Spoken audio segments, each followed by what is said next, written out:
नमस्कार। आज हम बात करेंगे बायोकॉन को मिली यूएस एफडीए की अप्रूवल के बारे में। तो इसके कुछ हिस्टोरिकल पर्सपेक्टिव के बारे में और इसका क्या इम्पैक्ट हमारे पोर्टफोलियो पे पड़ सकता है। शुरू करते हैं इसे। तो क्या आप जानते हैं कि अमेरिका में वेट लॉस दवाओं का मार्केट कितना बड़ा है? 127 मिलियन डॉलर से भी ज्यादा। और इस विशाल समंदर में अब भारत की एक कंपनी अपनी धाक जमा ली है। हम बात कर रहे हैं बायोकॉन की, जिसे मिला है यूएस एफडीए। यहां समझिए, एफडीए यूएस यूनाइटेड स्टेट्स हुआ और एफडीए का मतलब फूड एंड ड्रग्स एडमिनिस्ट्रेशन की बात कर रहे हैं। उनके द्वारा ग्रीन सिग्नल मिला है। थोड़ी सी बात इस कंपनी के बारे में, उसके बाद हम फिर डिटेल में जाएंगे इस अप्रूवल के बारे में। तो कहानी शुरू होती है 1978 में, जब एक गैरेज से किरण मजुमदार शॉ ने बायोकॉन की शुरुआत की थी। उस समय यह सिर्फ एंजाइम बनाता था और बायोकॉन ने बायोफार्मा की दुनिया में कदम रखा था और धीरे धीरे यूएस एफडीए का भी भरोसा उन्होंने जीता और 2001 में पहली भारतीय कंपनी बनी जिसे लोवास्टैटिन के लिए यूएस एफडीए अप्रूवल मिला था।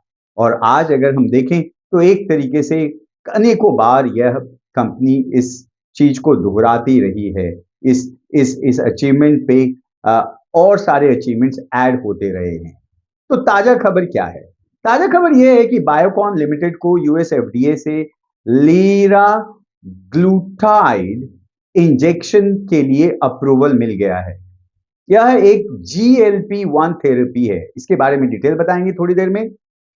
यह एक GLP-1 थेरेपी है। इसका जो इस्तेमाल है वो क्रोनिक वेट मैनेजमेंट के लिए किया जाता है। अब सिंपल वर्ड्स में समझिए तो यह एक वेट लॉस पेन है जिसे बायोकॉन अब अमेरिका में बेचेगी।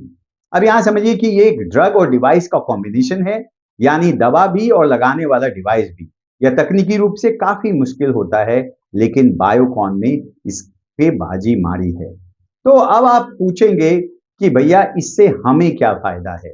या तो सामान तो बिकना है, जो दवा है वो तो यूएस में बिकनी है। तो फायदा इस तरीके से है, हमारा जो कनेक्शन है वो इस तरीके से है कि नंबर एक, कि अमेरिका में मोटापा की समस्या काफी बड़ी समस्या है और बायोकॉन वहां अफोर्डेबल विकल्प देगी। ऐसी इस तरीके से इसे जेनरिक दवा के रूप में बेचेगी।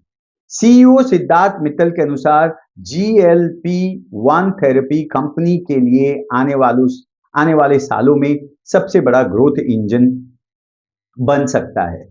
और यूएस एफडीए की मंजूरी का मतलब है कि बायोकॉन की क्वालिटी पे उनका विश्वास है और ये एक तरीके से इस कंपनी के लिए एक काफी बड़ा मार्केट का रास्ता साफ करता है। अब बायोकॉन ने एक तरीके से देखा जाए तो एक वैल्यू क्रिएट किया है, लेकिन यहां पे ध्यान देने की बात यह है कि फार्मा सेक्टर में अप्रूवल के बाद प्राइसिंग वॉर भी शुरू हो सकता है। तो यहाँ पे हमें सजग रहना होगा। एक तरफ तो अच्छी न्यूज ये है कि निश्चित रूप से बायोकॉन को यह मौका मिल रहा है कि अपनी दवा को यूएस जैसे बड़े मार्केट में बेच पाए, और लेकिन वहीं दूसरी तरफ एक प्रॉब्लम भी आ सकती है। तो यदि आप लंबे समय के लिए में अगर इस चीज को देखें, इस न्यूज को देखें, तो बायोकॉन के पाइपलाइन में और भी ऐसी दवाएं हैं जिसको अप्रूवल मिल सकता है, जिसका स्ट्रैटेजिक इंपॉर्टेंट है। तो बात यह है कि आज आप पूरा पैसा इसी कंपनी में ना लगाने के बजाय आप इस पे अपना नजर रखें और लॉन्ग रन में इसमें इन्वेस्टमेंट के बारे में सोच सकते हैं। तो क्या बायोकॉन जो है वो आपके पोर्टफोलियो में है? क्या आप इस गिरावट में इसे खरीदने की सोच रहे हैं? इसके बारे में आप अपनी राय कमेंट्स में जरूर लिखकर बताएं। यदि यह वीडियो आपको यूजफुल लगा हो तो वीडियो को लाइक करें, हमारे चैनल को सब्सक्राइब करें और बेल आइकन को जरूर दबाएं। मिलते हैं अगली वीडियो में। Thank you.